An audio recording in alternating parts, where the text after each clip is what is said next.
Mhm.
Try that again. Good evening, everyone. We're going to give folks just a few minutes to roll in.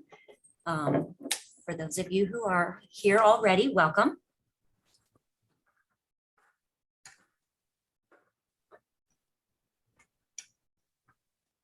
Okay, that looks pretty good. I think we'll go ahead and get started.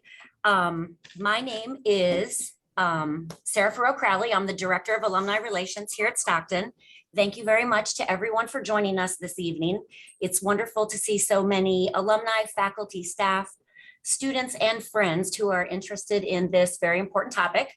I'm honored to introduce tonight's conversation about critical race theory as part of Stockton's Alumni Conference on Diversity, Equity, and Inclusion. Nearly 2 years ago, we partnered with alumni volunteers to develop opportunities to best foster open dialogue together. We put out a call to alumni, faculty, and staff, and as a result, we have a passionate and committed group of individuals on the planning committee who've worked together to present tonight's virtual conversation. It's my pleasure to introduce the committee to you, and I will read you their names now.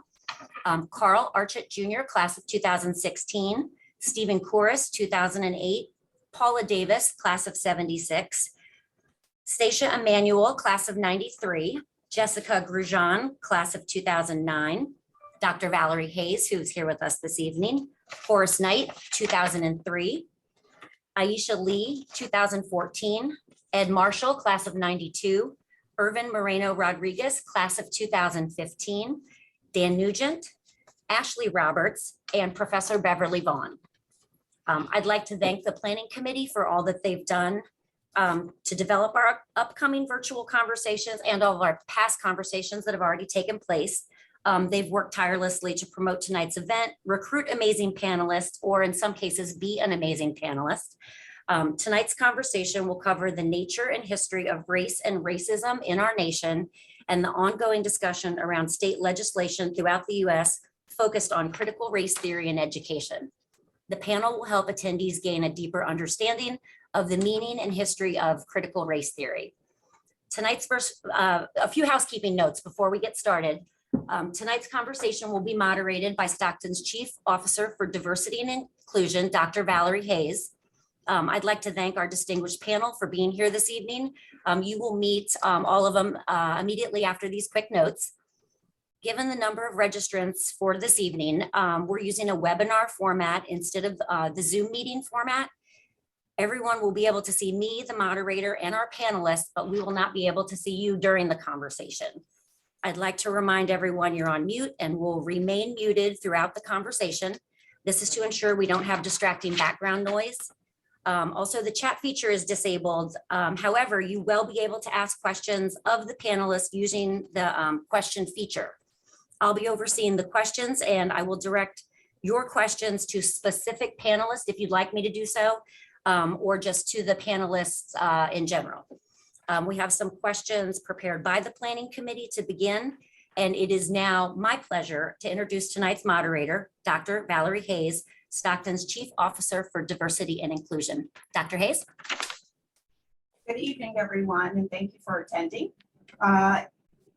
Thank you, Sarah, and the Planning Committee and our panelists for joining us. I am very happy to serve as moderator for this evening's session of the Alumni Conference on Diversity, Equity, Inclusion. Race has been and continues to be a significant part of American history since its early beginnings and has been a lightning rod for centuries, evidenced in case law and other legal authorities. Knowledge about our collective past informs the present.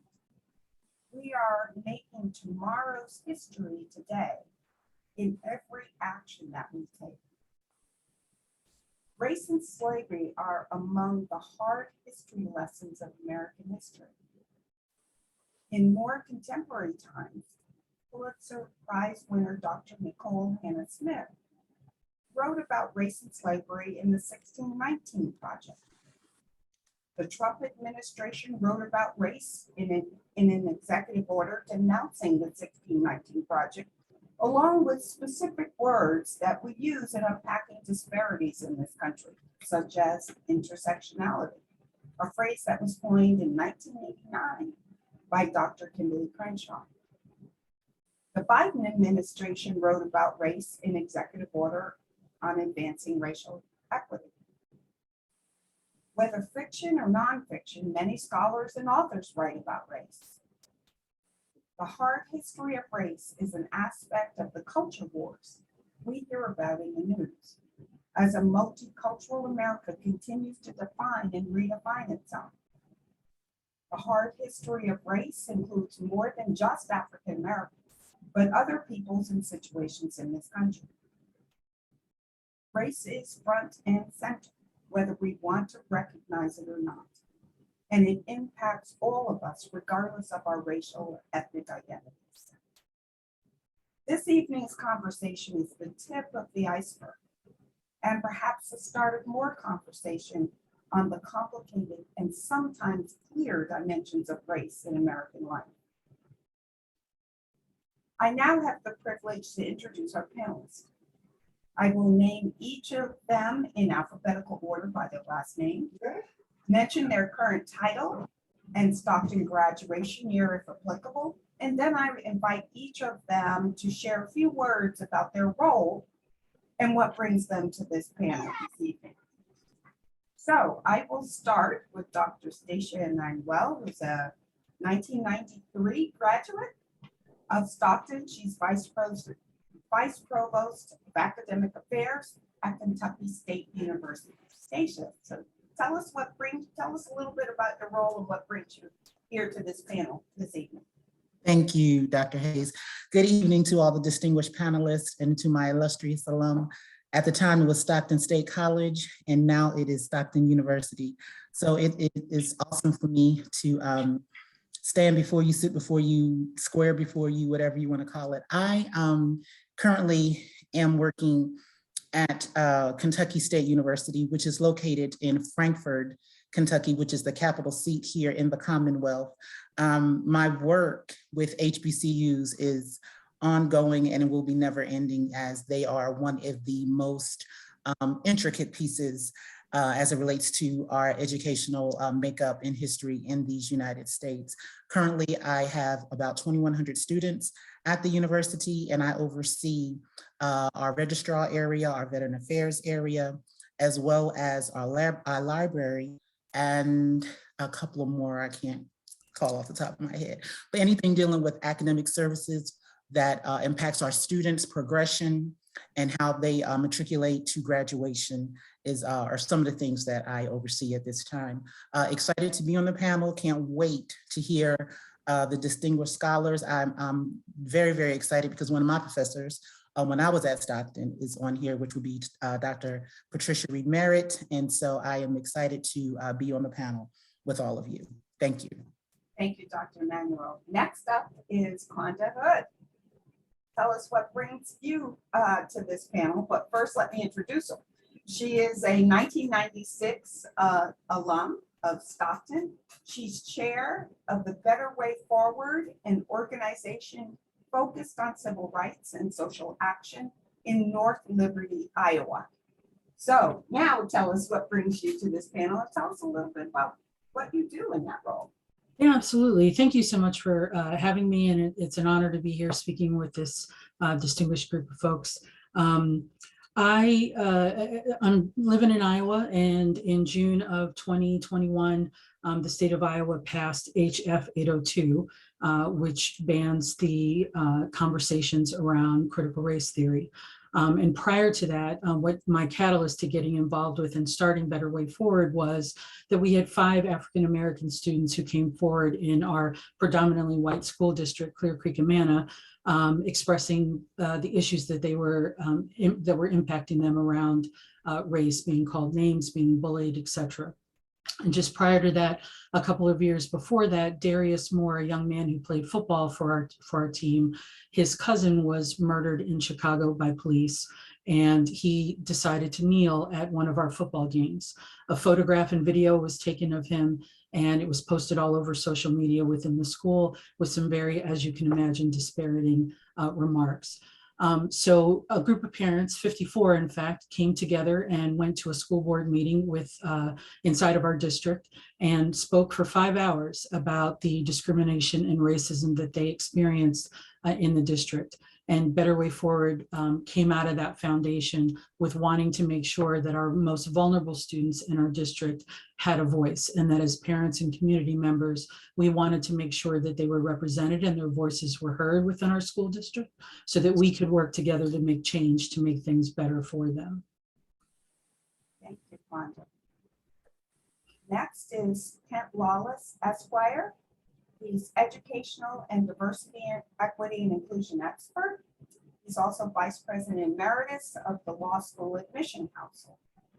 Kent, so tell us what brings you to this panel and a little bit about what you do. Well, I enjoyed always talking about critical race theory and diversity, equity, and inclusion because it's so vital to the success of everyone in education.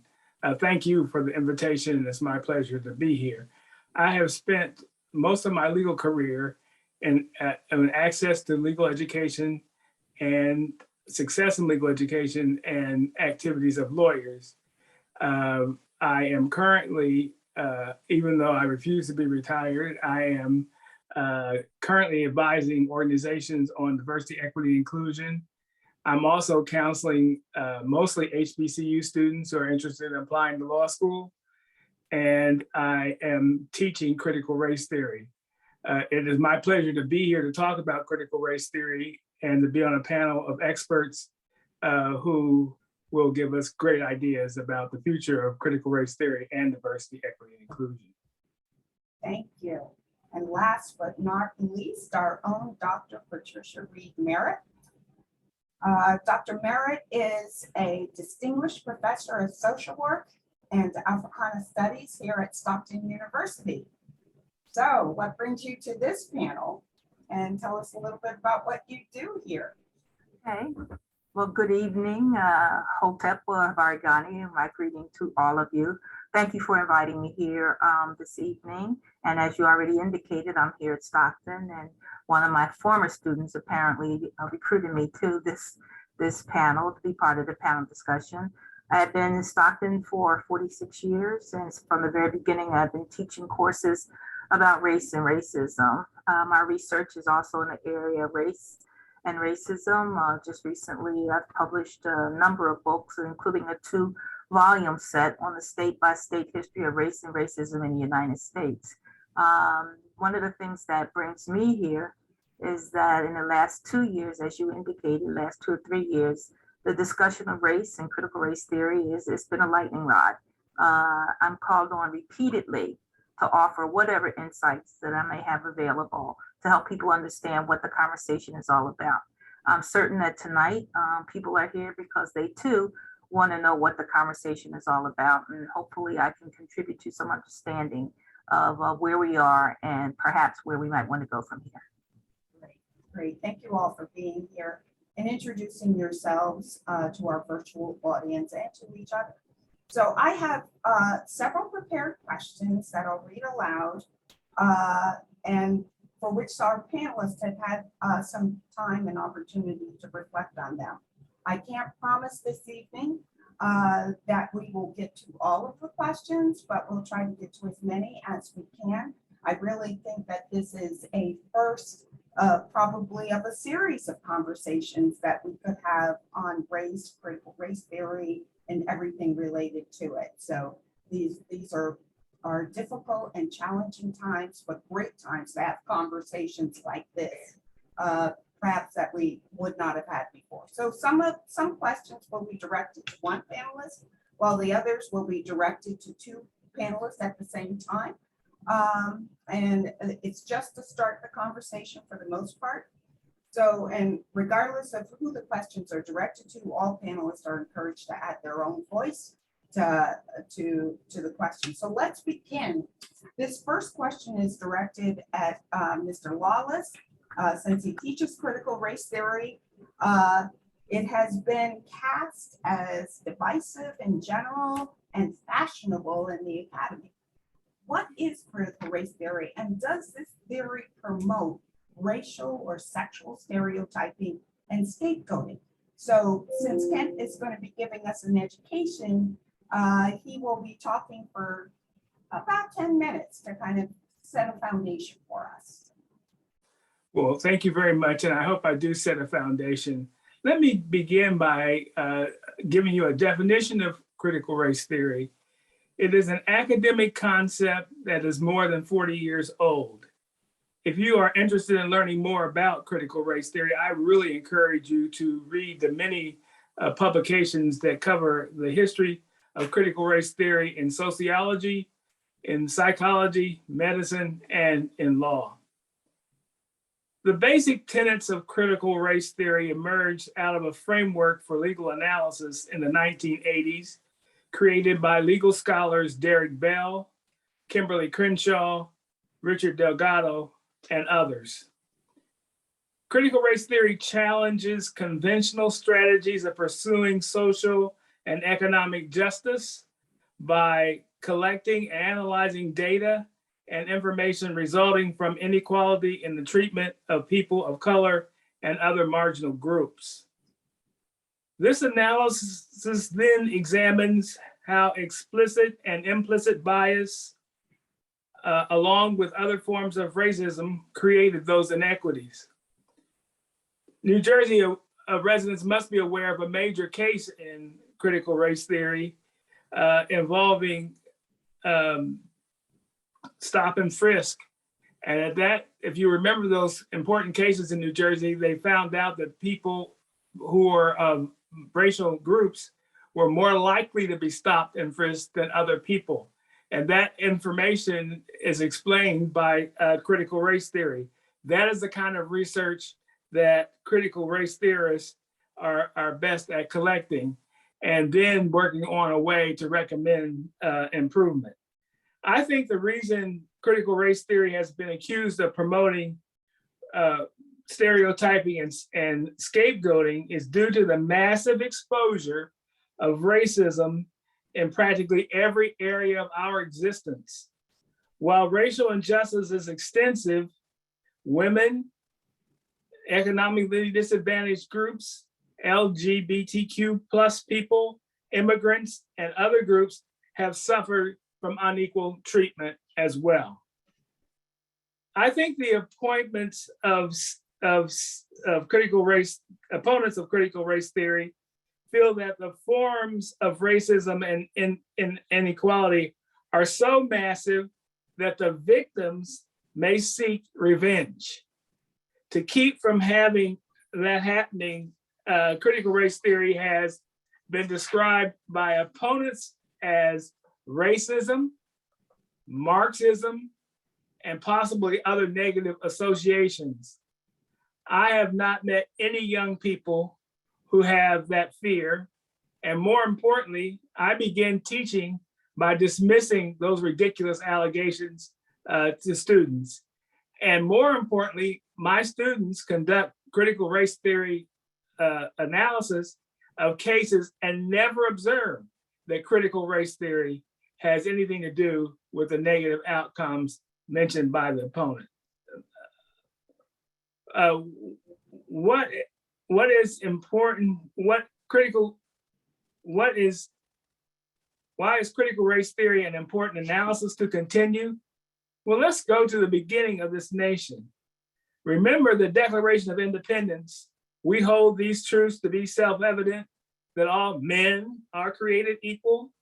That document was drafted and signed by a group of very wealthy white men, many of whom were also slave owners. I would love to hear everyone else's comments and give you a brief introduction of what critical race theory is. So thank you very much. Thank you. Any of our panelists want to add to what Mr. Wallace just said? Because I think, Dr. Merritt, It's Reed Merritt, but I sorry. think you said it rather well. The point to be emphasized is the misrepresentation of critical race theory and the way it's been attacked in the media by politicians, by those who clearly have no knowledge of what it's about or what its intent is. And so what his description, I think, is very much on point. And I think it speaks to some of the questions that people may have tonight about why is this so? But more importantly, why is it necessary to continue along this way, along this path, instead of diverting and trying to do something else? So I think we do need to be in a position where we can defend, if necessary, not just critical race theory, because for the most part, when we're talking about the education of our children, and that's what the current focus is on, education K through 12, we're not talking about critical race theory. We're talking about questions as to whether or not children can be taught something about American history that deals with race and deals with racism. And that's really the crux of the whole matter. And so we do need to be a focus on that. And unfortunately, the specific targeting, focusing on critical race theory takes the necessary attention from the fact that we do need to have in place an educational system that informs and make our students aware of the significant role of race and racism in American history and in American culture. Thank you. Rhonda. Yeah, I with what I'm experiencing in my own homeschool district, K through 12, the thing that is rising to the top is this sense of, as you know, both of you illustrated, with people not understanding what CRT really is, that there is this slippery slope between Black history and critical race theory, and that they're looking at these methods and ways, well, how can we stop the conversations about that because it's quote unquote critical race theory, when you know, in effect, our students need to be learning about the history of this country. And one of the things that I get asked about all the time is this idea of guilt, or you know, just to coin the phrase, white folks feeling guilty about what's going on and what's being said. That's not the intent of this critical work that needs to be done in these critical conversations. The other fear that I have that's come out of this is that teachers are being limited to how they teach. They're the ones that have done the work. They know how to teach their classes. They submit their curriculum years in advance. We're taking away their ability to answer questions and drive education around these subjects in their classrooms, because folks are just afraid and using this as a buzz term to be able to limit what we're able to talk about. If I can, I think, and I know Dr. Reed Merritt did mention this as well, is that one of the things that we have to realize is that CRT was never intended for K through 12. It was always on the higher education level, as Dr. Lawless said, on law schools and graduate schools and everything like that. We have propelled it in K through 12, and now we fear it. And so what's the best way to get a frenzy is to introduce something that divides the nation. And that's exactly what we have done with critical race theory. It was never intended K through 12. And so now when we are doing a Supreme Court justice interviews and all that type of stuff, we're bringing it in and ask about this book and all this other type of stuff. Never intended for that population. But the best way to scare people is to divide them. So you mentioned books. Let's talk about banning books. Okay, so some states have gone as far as canceling or banning books on race, presumably in an effort to either erase race from the conversation or improve race relations by ignoring the role of race and what it plays in American society. All depends on how you look at things, how you interpret things. So Florida, let's use Florida as an example, because they're out there doing some things. Florida has gone further to look for race and equality in math books and banning those books as well. So all of this seems like reverse cancel culture, right? With fines and other kind of penalties attached. So what do you make of it all? And more specifically, what kind of impact is banning books on race and other social, political, cultural, and economic issues associated with race? What kind of impact does that have on the education of all of us? And I think we've kind of touched upon a little bit, but let's go a little bit deeper. And I mean, I hate to laugh, but it's not reverse cancel culture. It's more like a Salem witch hunt. It's absolutely ridiculous that we're at this point right now. And I'm absolutely certain my last 2 volumes have been banned in Florida and every place else. The notion that somehow or another in the 21st century, in 2021, 22, that you can hide information from young people is 100 absolutely absurd.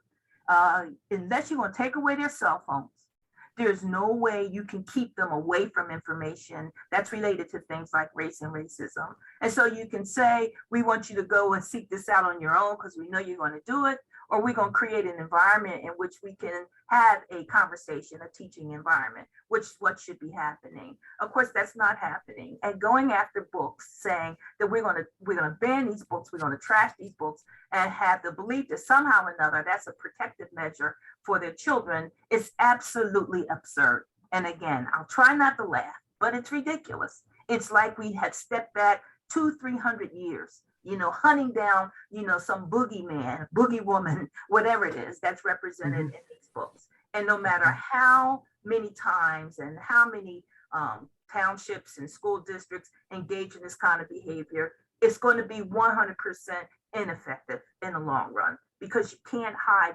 information from people, not now anyway. What do our other panelists think about that?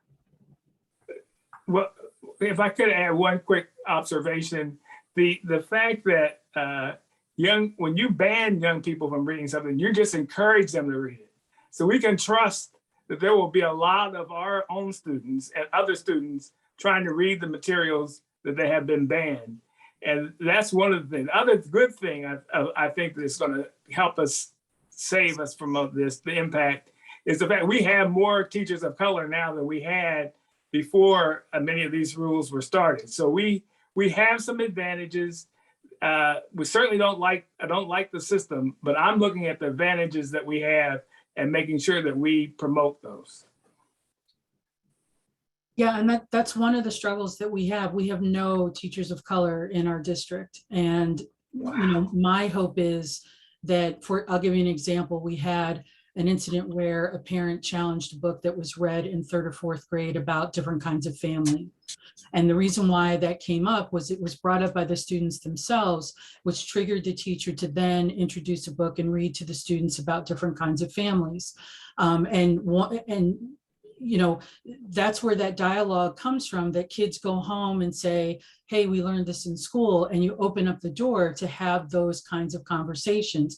And whether you agree with what was talked about or not, that's where you have the ability to then push back and talk with your kids about that, about what you believe in your home. But what they're trying to do, at least it seems in our district and feels for me, is that they're trying to dictate at the very level of what is taught in school, you can't talk about this. This is banned by critical race theory, which, as you all said so eloquently, has nothing to do with K through 12 education, right? And that only comes up because people don't really understand what critical race theory is. Personally, I think it's their way of hiding behind what they really feel, which is that they don't want this stuff to be taught at all. But when we ban those books, just as you said, Ken, it just shines a spotlight on it. Why am I not supposed to be reading this? And if I may, Dr. Hayes said something about a math book. When did math, 2 + 2, become black or white? 2 + 2 is 2 + 2 around the country. The issue is behind the teaching behind the 2 + 2. Does your implicit and explicit and your micro and your macro aggressions come into play when you're teaching the 2 + 2? But 2 + 2 is 2 + 2, white, blacks, Hispanic, whatever. Now, don't forget there's an equal sign in there. That's probably saying something, right?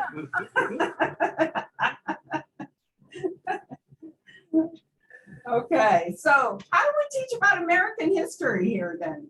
You know, the hard lessons. Whether in K through 12 or higher grades. Yeah, I think given the way a lot of these policies, legislation is emerging, it's going to be nearly impossible to even teach about the history of the country. And so, you know, if you're saying you can't have conversations about race, and that's exactly what they're attempting to say, how do you begin to teach about the Civil War? You know, do you eliminate teachings of the Civil War? I mean, how do you do that? If you say you can't have conversations at all about race, how do you talk about segregation? How do you begin to say that we had a Jim Crow, you know, system? If you can't talk about race, how are you going to talk about the great accomplishments that resulted from struggles around racial equality? You can't teach about the passing of the Civil Rights Bill. I mean, you know, it's impossible. And I think, you know, the heavy burden is really being carried now by our nation's teachers who are in history and social science. It's like, what are we supposed to say here if you're saying you can't have these particular conversations? And the educators, they are fighting back. You know, I saw the head of NEA, I think it's NEA here, National Education Association. I saw her on one of the cable programs, and she said, we have always taught history, and history always includes a discussion about the different experiences of various racial groups. You can't teach it any other way. And I think that that's going to be the ultimate outcome here as they try to send people out to identify, target those people who are violating the law by having a conversation on race. It has to backfire, because you can't talk about history unless you're going to not present the facts, unless you're going to try to prepare a group of completely unaware, ignorant students. You have to have conversations around race. You have to. And so that's where we are right now. Absolutely. There was a great tweet, I think, that happened just this week where Tom Cotton, the representative from Arkansas, posted 75 years ago, Jackie Robinson broke the color barriers as the first African-American Major League Baseball player. Today, we honor him in his lasting legacy. And John Brown retweeted and said, should students learn why he wasn't allowed to play? Right. Correct. 100% correct. You need the context. Right. You can't have the conversation without the context. So how does all of this happen in law school? I mean, you know, I'm a lawyer myself, so, you know, you learn about the Constitution, you learn about Dred Scott and all of that. Well, one of the good things about legal education is that our current authorizations for approval of our courses is being encouraged to include diversity.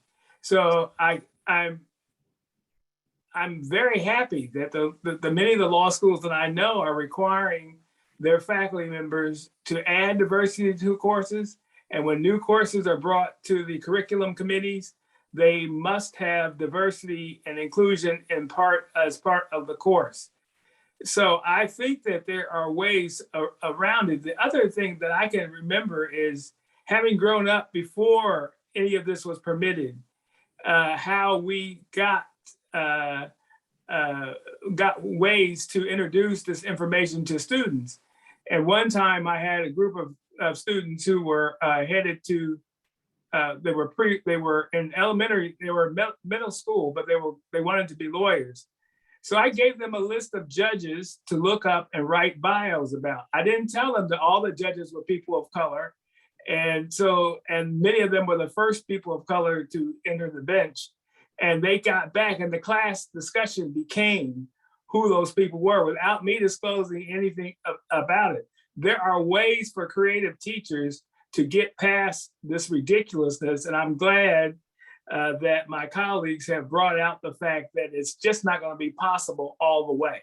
It is a damage, but it's just not going to be possible to maintain. How is this playing out, Dr. Emanuel, in a historically Black college? Historically Black university? Yeah, my students are ready for it. They're going to the Capitol. I mean, here in Kentucky, we have done so much work. I'm so proud of my students because they went and marched to the Capitol just so that we talked about, it's called the Crown Act, young ladies in their hair. And so I am so excited because they said that this will not be here and they're taking it into their own hands. One of the things that we experience at HBCUs is that new ideas, new theoretical framework, new conceptual framework, all brings about a social transformation.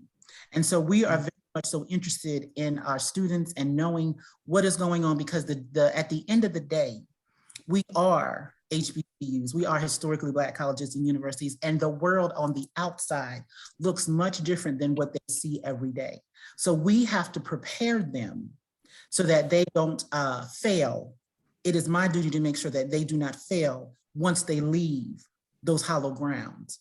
And so bringing that context and those different theories and conceptual, like I said, frameworks about race and power and microaggressions, macroaggressions, you know, and when we talk about it, we talk about it from a systematic ideal of it's just not this one thing. This is how it affects the entire system that you are in.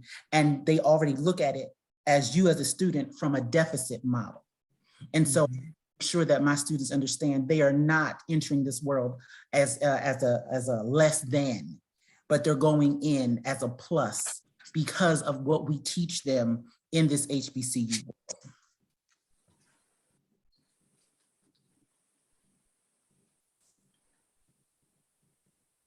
So I think the real challenge is not going to be, like what's happening at the law school level. They have the freedom to do the kinds of things that they're supposed to do. You can't hear me? I'm not muted. you're not on mute. Nope. Nope. I can hear her. I can hear. Okay. It must be me. Dr. Hayes, maybe you can. It must be me. Must be Call you. IT for help. But my point is that the challenge is not going to be so much. I was telling the panelists early on before the audience arrived that, I just got new technology and so it happens. Well, let me just finish my comment here about this conversation as well. Yeah, the challenge is not going to be so much about what's happening at the law schools because they have the freedom to do what they need to do. It's clear there. That's not really what the challenge is. This whole critical race theory emerged there for a good reason. The problem is the way in which it has been applied, as we said earlier, to concerns about what's being taught at K through 12 and in secondary. Sarah, I'm afraid you're going to have to take over. I've kind of played around with the questions here because our panelist is, they're all very good and responding to questions before I even begin to ask them. So where I was going to go next, if you can hear me, is how do institutions of higher ed prepare all of our students to navigate and thrive in a racially polarized America? So Valerie, I can go ahead and lead the questions here. Everyone can hear me, right? Right. Yes, okay, and I can hear everyone, including you, Valerie, but it sounds like you might be having a sound problem. So I'll take over with reading the prepared questions from the planning committee at this point. And Dr. Reed Merritt, please continue with what you were Well, her saying. question, yeah, her question leads into, questions around higher education. My point was that our concern is how this whole critical race theory concept has been applied to K through 12, which it never was supposed to be. And then secondarily to what's happening at institutions of higher ed, because there are some state legislatures that are looking into banning this kind of conversation also for institutions of higher education. I already am aware of the fact that many of those institutions are fighting back. Here at Stockton University, we actually have a requirement for our students to take R1, R2, which race 1, race 2 courses that teach them something about the history of race and racism in the United States. We have universities that had all these courses prior to this discussion. They call them different things, multicultural courses, et cetera, but they have these courses. And I don't think that they're in a position where they're about to say, and by the way, because of your concern, we're going to stop teaching about the history, of race, or informing our students about the meaning of racism, or talk about issues like related to diversity, et cetera. I think if the question is, and I know one of the questions that Dr. Hayes sent to us is like, what's the role of institutions of higher ed? I think we should be in the forefront. And I think we are in the forefront. We are educators. We're supposed to do the things to help educate the public. And of course, there's supposed to be something, called free speech and the ability to allow students to investigate various sorts of topics. And race and racism, as someone indicated earlier, we've been dealing with this since the beginning, the founding of this nation. And it's just at a hot point right now. And we're forced to, as I said earlier, we have to fight back, because you have people, primarily politicians, who are standing at the front of the line, screaming about things that they know little about or nothing about. And I think it's our responsibility as educators, those of us in higher education, to lead the way, and that institutions should support us in helping us to lead the way to have these conversations. Absolutely, and I think in how that filters down into K through 12, I feel it's my responsibility as a parent and a community member in my school district to call them out when I hear them talking about these things and wanting to ban them. We had 4 school board members who were counseled by Moms for Liberty. And they have a very specific agenda around this, and LGBTQIA plus being discussed at the K through 12 levels. So we have to be out there diligently, especially in areas like mine, which is a red state, predominantly rural, where a lot of that vote is pushing things in a certain direction. We have to be out there fighting at those school board meetings and standing up for our students and our teachers and public education to ensure that we aren't limited. I'm back on. I'm so My sorry. questions, Conversation, but continue. and I guess one of my questions to those who are fighting the whole CRT is, what are you so afraid of? Right. Actually happened. This is what this country was built on. It's no different than us talking about the Holocaust. It's no different than us talking about any of the other historical events that took place in these United States. What are we so afraid of when it comes to telling the real history that took place in the United States from the South? A lot of people think that slavery was only in the South. Oh no, it went all the way up to the North. And so why are we so afraid of talking about the real history that took place here? And then I'm hearing things such as, well, it will make our students and our children feel bad about this or whatever. Is that ever asked of the Black children when we see pictures of our ancestors picking cotton or being whipped or whatever? So is that never asked of the Black children? That's never asked of that population, but we're so afraid to tell the real history of the ancestors of those who created those issues. Valerie, welcome back. Thank you. You didn't miss a beat, so I happily will turn the moderating back to you. I'm prepared to jump in at any time. Okay. So I'm sorry I missed the conversation. I apologize for the tech issue. So as a D&I professional, diversity and inclusion professional, I'm seeing this conversation around critical race theory kind of going into the space of DE&I to the point where conversations, as soon as you mention the word diversity, not here though at Stockton, but other places I read, as soon as you mention the word diversity, people think we don't have to talk about that anymore. So is this really equivalent, critical race theory, equivalent to diversity, equity, and inclusion? So I'll turn to Kent on this one first, and then other panelists can chime in. I do not think so, because what I want people to focus on critical race theory is critical race theory is a form of analysis. Diversity, equity, inclusion is a design to create an environment that is creates an attitude of belonging among the students who are enrolled. So there's a slightly different. Now we do use the same terms. We do use microaggressions and implicit bias and those kind of terms to define behavior.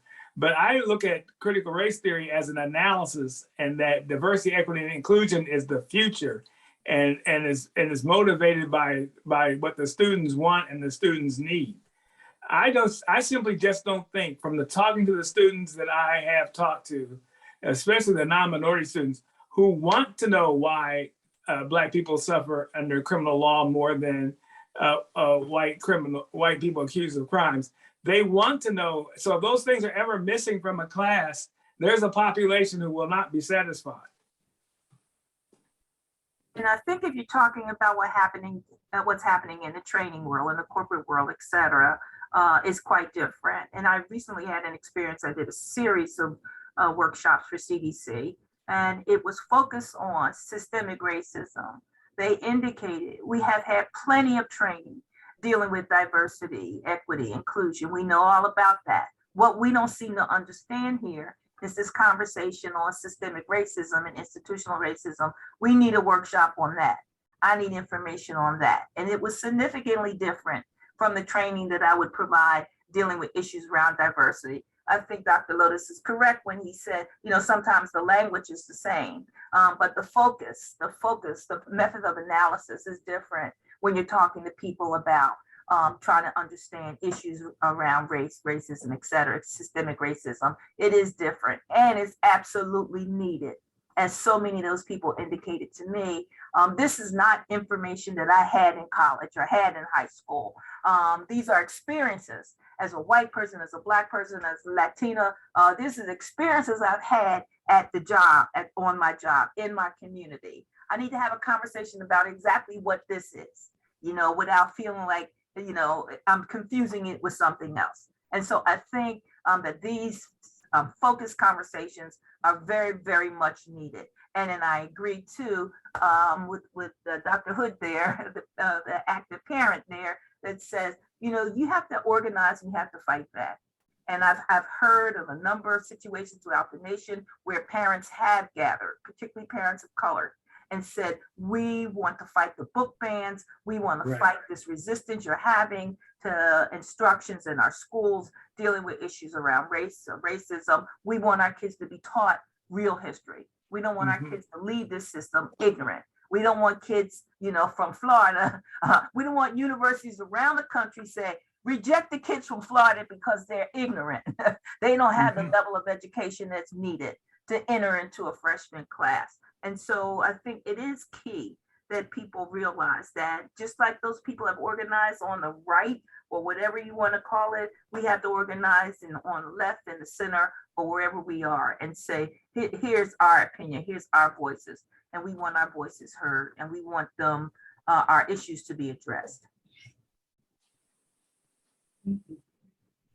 Anyone else want to comment? Dr. Reed Merritt had said something that was very profound and Dr. Hayes, you started, when we talk about DEI And many people's opinions, it's a check mark. It's an action. You just check off the box. You just do this. Okay, you have this many numbers. You have this many. You have this or have that. But when Dr. Remer was talking about the institutional and the systematic racism, that's a thought process. Change the thought process. You check off the boxes all day, but the thought process still remains. So you have to change that process before you do anything else. I agree with you 1,000%. And recently I was joined my company's DEI council. And one of the things that I've discussed with Dr. Hayes a few times is my frustration with the programs that we have in place. It's exactly what you said, ticking the boxes. Oh, we have a DEI program. Oh, we have a DEI policy. And what I'm pushing back on them with is, listen, DEI is not having International Food Truck Day. It's having those difficult conversations. Right. It's sitting down and teaching people, how do I engage and talk with folks when I don't see the world the way that they do, when I don't understand and come from the same background and dynamic that they do. That's where I think, and that even filters down, because my approach is, we talk to these employees who tend to be parents in local school districts. We have an opportunity to educate those parents and getting them to understand, well, I may not agree with this book, but I don't want it to be banned. It still has to be taught. Kids still have to learn it. So it's critically important. And I think we had a great opportunity, and I talk about this often, the cyclical nature, of social movements or protest movements, et cetera. And then all of us are fully aware, the summer of 2020 was something in regards to the reaction the nation had to the murder of George Floyd. People were open at that point and willing to have a conversation. You almost had to jump on it at that moment and start engaging people. But as I said throughout the summer of 2020 and 2021, this is a peak period. It's not going to stay this way. The window of opportunity is here, but the window's going to shut, the door is going to shut.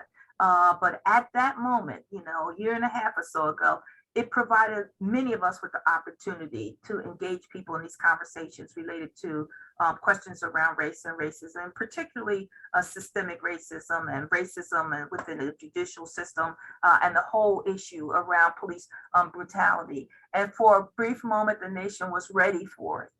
We don't have that right now, but we can hope that we can get to a point where we can have ongoing conversations. And I don't mean that we get to that point because we have another horrific incident that leads people to a feeling of outrage. But those moments when they occur is when we as educators have to take advantage of it and help people to have these conversations. And one of the things that I discovered doing all of the conversations I've been having in the last 2 years is that there are members of the white community that really want to have these conversations.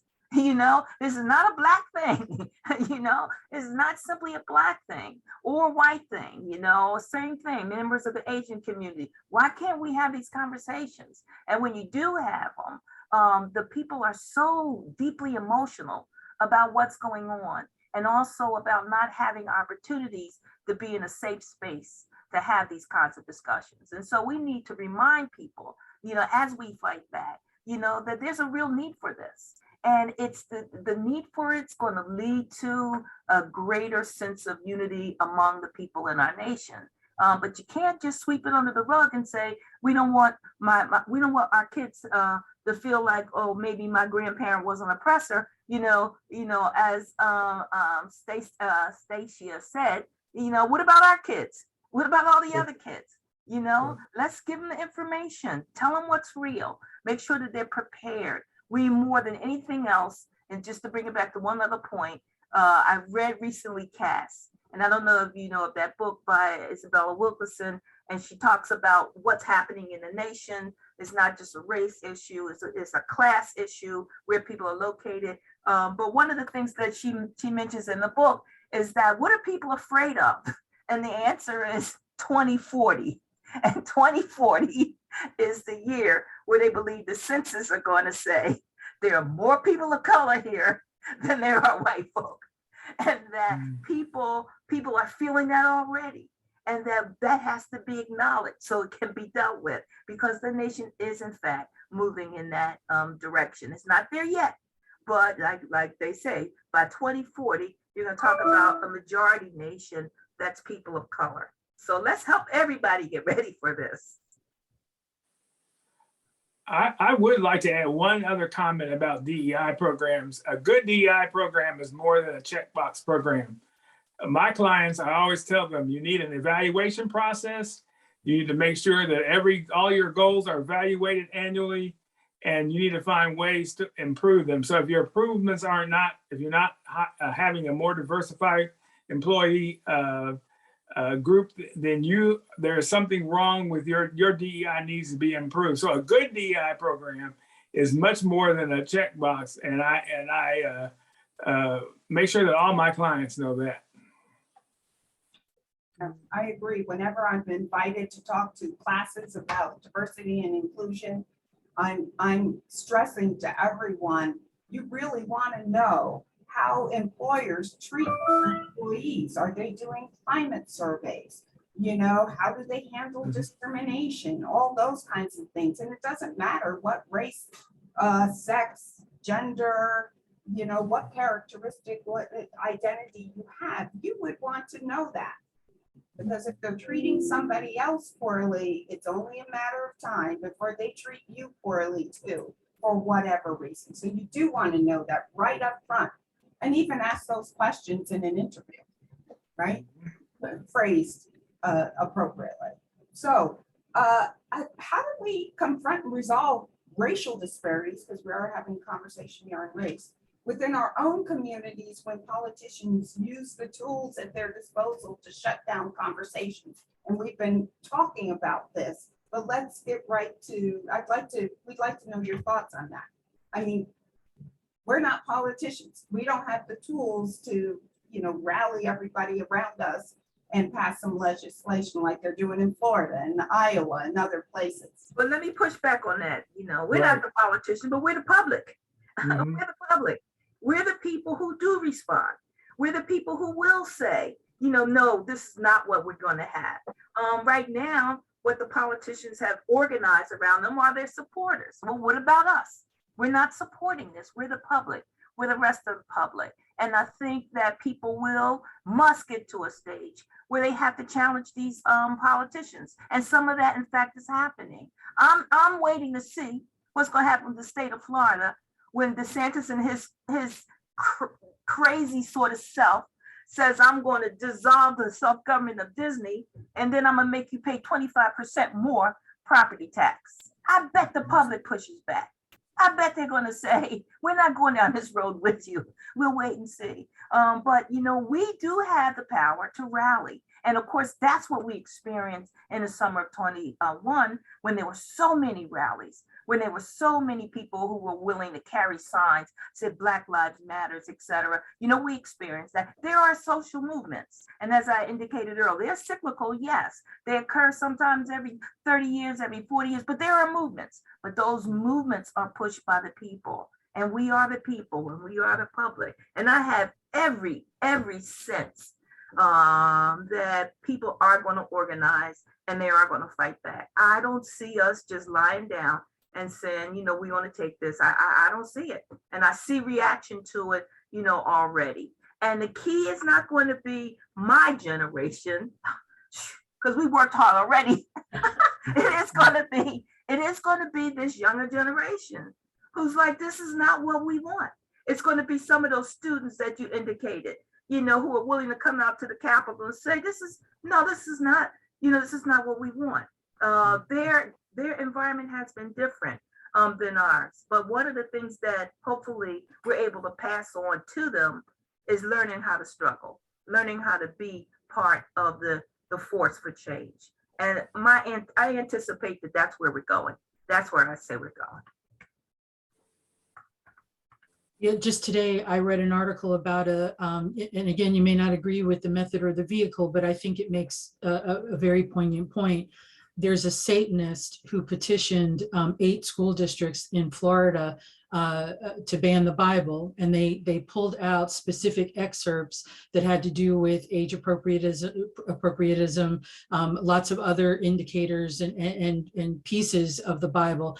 And I don't think his intent is necessarily to ban the Bible, but the point he's trying to make is Mhm. you want to look at this from your perspective. But Right. as soon as we come out and flip the script and say, I'm going to beat you at your own game, that's when they go, whoa, whoa, whoa, whoa, that's not what I meant. I wasn't talking about the Bible. Right. But if you're Right. going to apply the law equally or the rule or the policy across the board, then it applies to everything. And I think Right. that's one of the ways that we can very strategically push back at what's going on.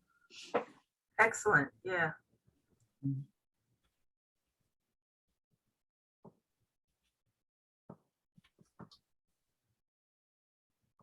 Given everything that we already talked about, I gave an interview for the New Jersey Business Magazine, and I was quoted in the article, and the quote is, "We live, learn, and work in communities and in a world rich with individuals who come from different backgrounds, cultures, histories, and experiences. We can shut ourselves off from those who are different from ourselves, or we can embrace the rich diversity of individuals around us and learn from each other and grow together as a community." So given everything that we've talked about thus far, so what are your thoughts about that comment, where we are today, given everything that we've talked about? Well, as I already indicated, I've been teaching about race and racism for the last 46 years and writing about it, researching about it, et cetera. And things, of course, today are not like they were, 25 years ago, 50 years ago, or 100 years ago. In regards to whether or not we're going to be in a situation where different groups will be able to intermingle, have conversations, learn from each other, I think the train has already left the station. You cannot prohibit this cultural, social, racial interaction that's happening in America. You can't prevent it. It's too late. People have too many opportunities to interact with people who are different from themselves, and they desire it. It's like the comment that was made earlier. Try to prohibit young people from doing something, learning something, reading something. They're only going to want to do it more, And so whether or not people can live in isolated communities anymore, it's pretty difficult. Now, what we do see, and I recognize this, what we do see in many communities, particularly urban communities and suburban communities as well, you do see pockets of residential segregation, different places. Yes, we're familiar with that. But what happens if those kids leave the neighborhood for some reason and they end up interacting with people who are different from themselves? I think the best example about, look, we're going to have this intermingling, whether you want it or not, is hip hop culture. And so you could say what you want about hip hop culture. I've never been a hip hop fan. I hear people never. But hip hop has brought in more white suburban kids, Asian kids, everybody else, than any other form of music that we've seen in the last 100 years or so. And these young people are interacting around their understanding that this is for us. This is who we are. And so again, the train has left the station. We're going to have this interaction. And what the result of it is, it can only be something that's more positive than what we've experienced in the past. And that again speaks to what happened in 2021. And so how many civil rights movements have we had? If you look at what began immediately during the period of Reconstruction, all the civil rights efforts, yes, what happened in the 1900s, the 1930s, what happened in the 1960s, but what happened in 2021? It was the largest, most integrated, most culturally and racially diverse civil rights movement that the nation has ever experienced. We're there, whether they want us to be there or not, we're there. And I think, again, the train is moving in that direction. It's left the station. There's not very much we can do about it, but it does help that we can have conversations and let people know that we know what's happening. And if you want to join us, that, you're welcome to join us too. And one of the biggest things that will support what you just said is intersectionality. Yes. So because first generation Black kids and first generation non-Black kids are going to have the similar ideas and similar approaches, it's going to be very hard to classify groups as a whole in the future. And I think that's one of the things that we're going to have it's going to make things a lot easier for those of us who want to see these programs continue.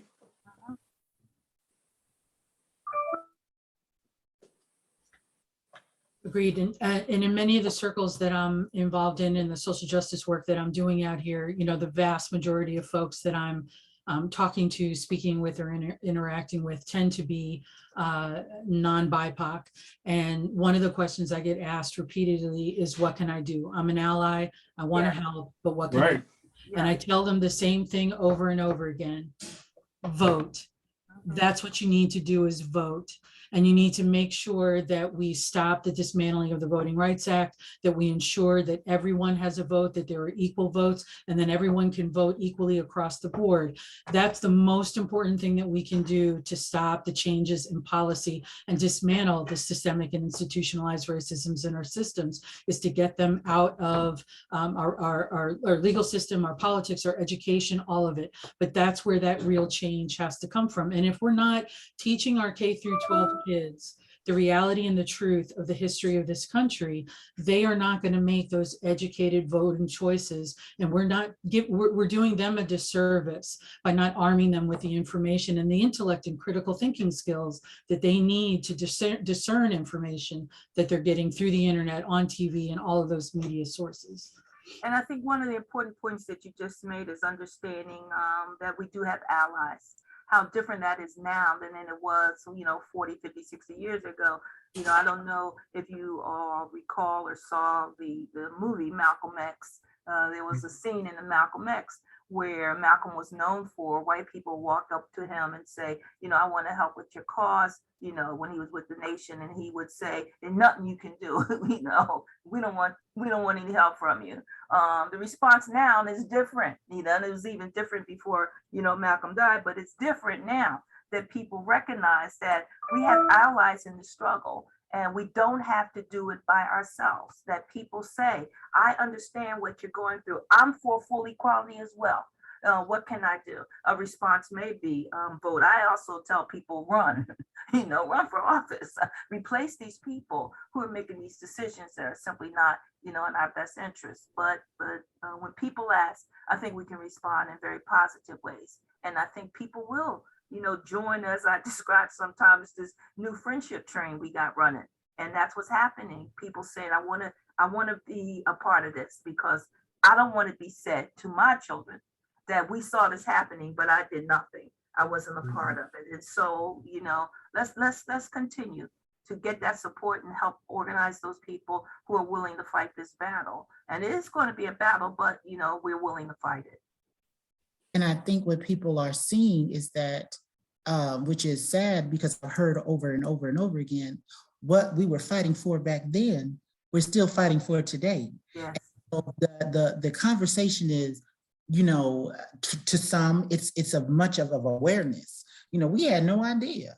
We didn't know what was going on. I'm so sorry. And I've had white people say, I'm really sorry. And I really feel as though that they were sincere. But then you have other people, such as your politicians, who decide that because they see that we are moving in other areas, they're going to come over into another area and try to infiltrate that. So now we've left certain things. Okay, we got the voting, and now they're trying to come back with the voting. And now since we got all this going on, let's get into the school system. Let's see how we can affect the school system and how we can bring that down even further. It was bad enough we didn't have books back then. Now we got books, and you don't want us to put stuff in the books. So it's amazing to me how, when you get tired of certain areas and you say, okay, that's a door for me, I'm gonna try to get into another area, and then here we go again. Mm-hmm. And I think what we have too is what we're witnessing is these politicians are tapping into the fear of white parents. They said, this is what's happening, and we're going to help you organize the fight, back on this. And for the Republican Party right now, they think a winning strategy is to talk about critical race theory and to talk about issues, around the LGBTQ community, that parents are afraid of what's happening. So let's organize them on that basis. And there is fear there. That's why those people are responding, saying, you're right, I need you to protect my right, because they're going to make my child feel bad, or they're going to say something to my child that's going to change their sexual orientation, and so I need you to vote in my favor here. And so I think that that's what they're doing. And unfortunately, some of that is working, which is another reason why we have to be organized to fight back. Because I agree, we need to say to people, what are you afraid of? But when they articulate things like, I don't want my child to feel bad, it's like, so what now? We're fighting an emotional battle here. We got to deal with mental health issues around whether or not your child is going to feel bad about learning. That sometime in our past, people treated other people of color very badly. What does this mean? So, it's there, but at least it's out in the open, and we can find ways to respond to it and find ways to deal with it. But, it's definitely there, and it's something that people are responding to, and hopefully on both sides of the aisle, that you just don't let one side, take center stage on this and leave it at that. All right. At this point, and we can continue the conversation because I like what's occurring, and hopefully the audience likes what's occurring as well. I would encourage people in the audience to ask questions. This is an opportunity to talk to panelists who feel deeply about these issues, who study these issues, or are impacted by these issues. So I would encourage you to ask questions.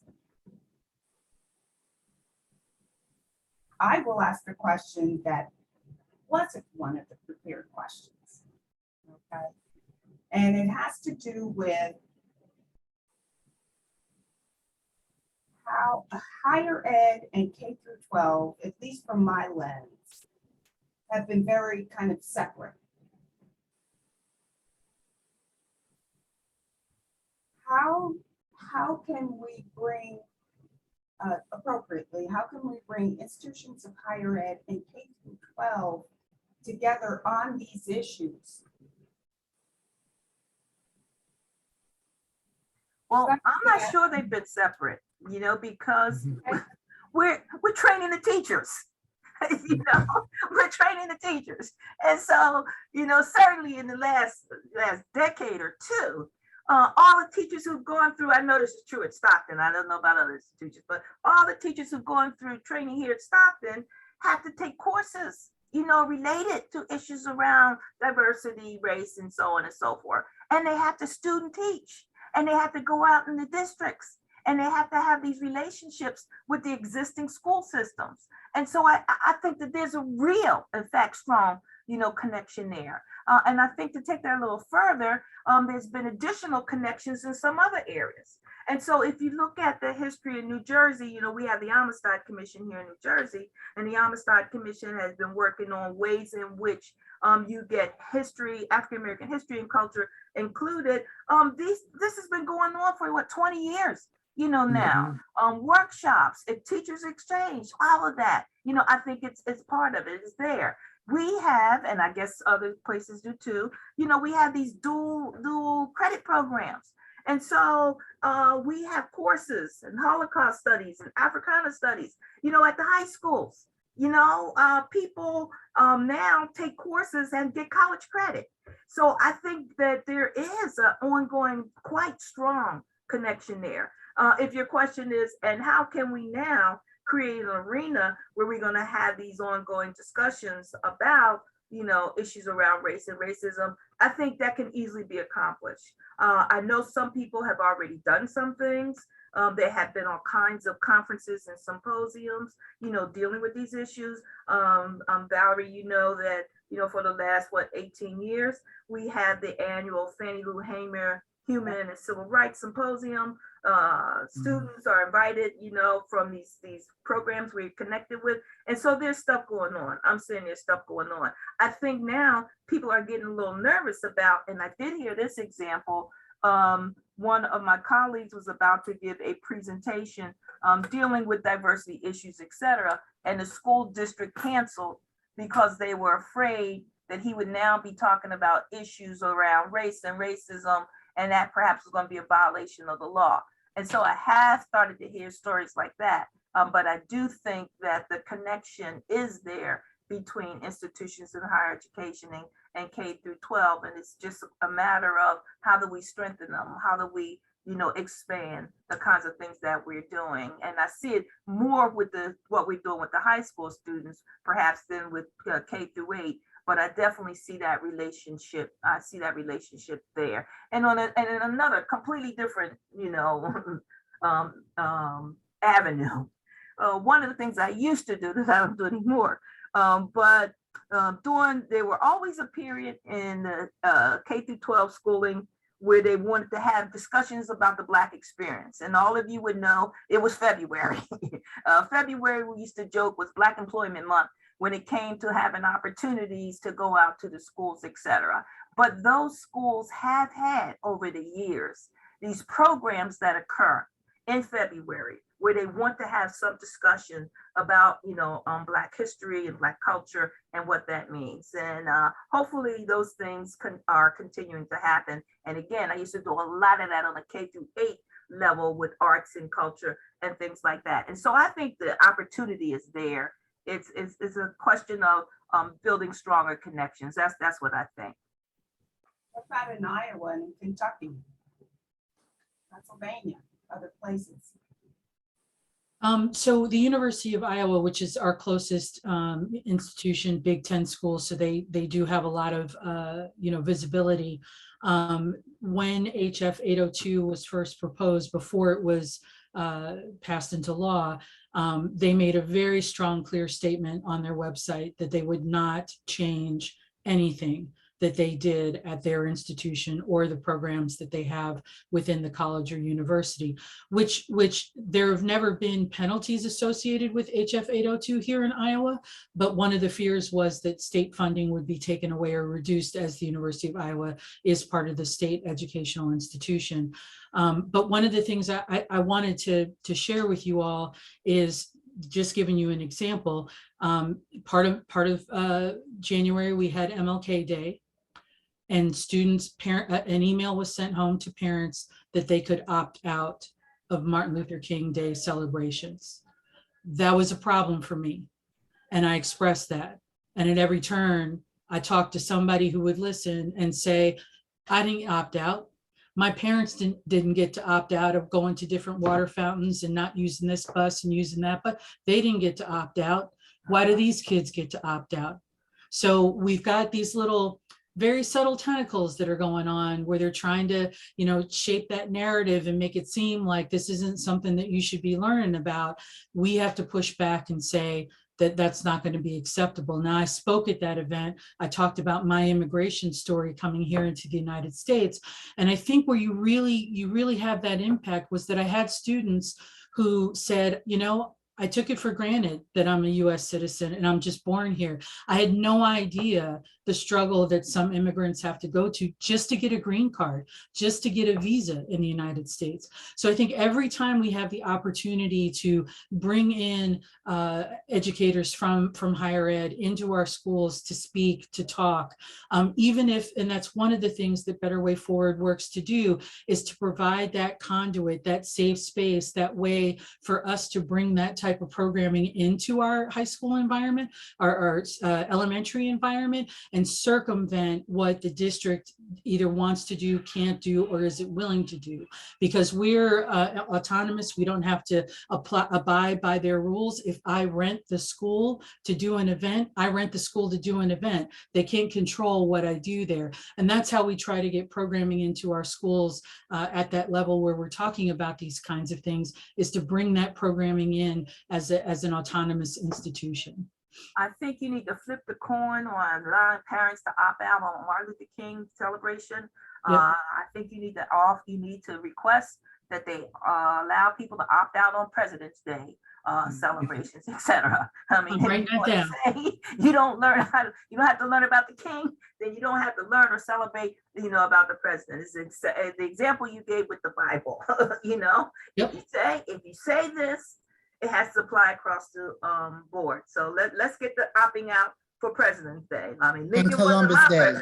And Columbus Day. And Columbus Day, which they changed here to Indigenous Persons Day. Mm-hmm. Yes, so. Yeah. Because you don't get credit for accidentally finding an island that was a country that already existed.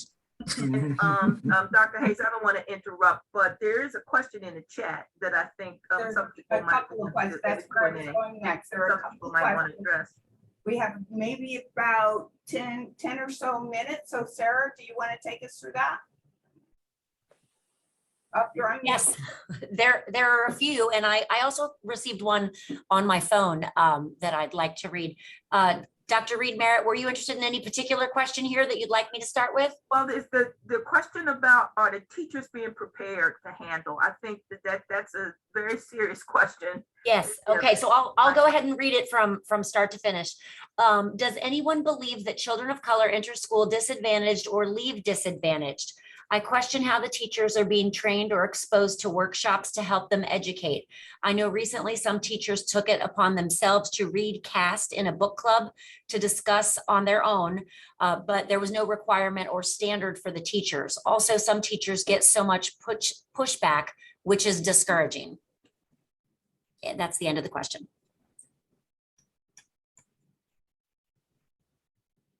I mean, you know, I have an answer to that. I mean, of course they enter into the system disadvantaged. They enter disadvantaged because the way in which the teachers have been prepared and the way in which the school system has been prepared or not prepared. And so when they enter into the system, and it depends on which systems they're going into, but if there's an overall sort of historical embedded bias that has occurred in our educational system that leaves out information, that doesn't recognize the diversity of populations and the diversity of the struggles that people feel, if that's all left out and students are arriving there with teachers and educators and administrators who aren't prepared, of course they're entering at a disadvantage. And if the 6 or 12 years they're there, they never find ways to address these issues, then they leave with a disadvantage. And so the answer to that is yes, on both ends. Now, there are some systems, school systems, who are attempting to deal with that. And these are some of the same systems that are getting pushback from people in regards to the ways in which children are being prepared. And let me give you a historical example that didn't quite work out. And some of you might remember, you have to be older than 30 though, you might remember when they had the whole controversial fight over Ebonics. You know, what's this Ebonics thing? And it was, of course, some people saying, you know, everybody's saying these Black children are coming in and they're speaking in a broken English and all that. And somebody argued it is not really broken English. It's quite systematic what they're doing. They're communicating in ways that's consistent in their culture. And so some school systems said, we're going to respond to them in ways that they know how to learn and know how to speak, et cetera. And it was a great big controversy that blew up. Some school districts, and I think Oakland was one of the first ones that said, we're going to endorse this notion that Ebonics is legitimate. You know, other people say you're just denigrating, you know, the English language, you're putting Black children at a disadvantage and blah, blah, blah. And by the way, similar conversations have happened around whether or not you teach children in their native language. You know, so we had that whole controversy about teaching Spanish, you know, English is a second language, and so on and so forth. My point is that, you know, there's a lot of times where people recognize that different children who are different from the quote unquote mainstream that are coming in and need their special needs addressed. And their special needs being addressed include that they may speak in different ways, they may have a different understanding of the world, of America, of families, and what all these things are. Do you recognize that and accept that and work with it, or do you ignore it and say it doesn't exist? And for all those systems that say it doesn't exist, you know, yes, then children are entering with a disadvantage, and they leave with that same disadvantage if they never have the opportunity to address these things. And so, you know, in some ways, yes, we know that. And I commend the teachers from the system that said, we're going to form our own book club. We're going to educate ourselves on things that we know are important. And that's a very, very old traditional way in which the African-American community has prepared itself, you know, for 200, 300 years. It's like, if you don't provide what we want, then we'll make sure that we provide it and make sure our children are exposed to the kinds of things that we think they need to learn. And the last thing I want to say about this, you know, and Dr. Lotus, you probably, you know this example very well. When schools were segregated in the South, Black children left there at high educational academic achievement levels. It's because their teachers were committed, their administrators were committed, and even when they didn't have the proper resources, they worked with everything they had to make sure that they could give the children the best. And so that tells you something about what happens when you have a system or educators committed to preparing kids in appropriate ways and proper ways. And so, yes, this happened. It happened when it was segregated because they had to do what they needed to do. And now that we're in these integrated systems, you know, how come we can't have the same kind of positive results that we had when we were forced to learn, you know, under more segregated kinds of systems, whether it was de facto or de jure?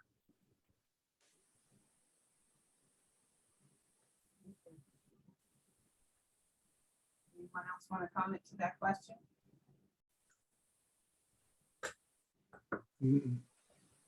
Okay. I'll jump to another one. It is, please discuss Crenshaw's original intent of the concept of intersectionality. And I think can handle that. Well, her first case of intersectionality was an African-American woman who was applying for a job. And that's when she learned that she's both a woman and African-American, and intersectionality had its impact on her. Now we've learned that a lot of groups, a lot of affinity groups have intersectionality issues, and these complicate a lot of things like implicit bias and microaggressions, because people they come from several affinity groups and not just one. That was her basic study, and it is very consistent with her analysis for critical race theory. Okay, I have a final question, and I do encourage, we probably have time for one or two more if anyone else wants to add one. I do have one that I received on my phone. Many of the politicians and others fighting against the teaching of CRT say they are advocating for colorblind education, that they want to treat everyone equally. How does the panel feel about this claim, and what is the result? We'll never be colorblind. We were never, the nation wasn't born on colorblind. So how can you go to birth something that never even existed in the first place? So we'll never be colorblind, and CRT is not about all this propaganda and this mess and these mysteries that the politicians are advocating for it to be. And if we're so colorblind, then why are Black men getting stopped at higher rates at stoplights or speeding or whatever? If we're so colorblind, you just can't make it education. If we're gonna be colorblind, we're gonna be colorblind across the board. Why is men get more time incarcerated for jail for crack cocaine than a white man with powder? If we're going to be colorblind, we're going to be colorblind across the board. And so we have to look at everything. You know, we want to segment it to just education, colorblind. No, let's just do the whole gamut. And let's just wipe out everything then and just start with a clean slate. But we can't, because the country wasn't born on colorblind. We weren't colorblind. When people approach me and say I'm colorblind, I said, you can't be colorblind, you're blind. Because if you approach me and you say, I'm colorblind, I don't see color, you're blind. Because I am here. I am a person of color. I've had the experience of a person of color. There is no color blindness in my world. And so when you argue, you know that we want this colorblind nation. When you misrepresent exactly what King meant when he used that kind of language, you're only saying to me that you're willing to be blind, that you do not see the reality, the social reality of what's happening here in America. And to say you're colorblind is to say you don't see me. Yes. Because the color is a part of who I am. Mm-hmm. And you don't want to deal with my reality. You want to wipe it away. Yep.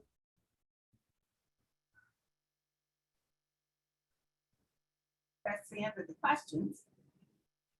Panelists want to say one last word before we close it up? We have about I thank you for being part of this panel. for letting me be part of this panel. A person who talks too much all the time.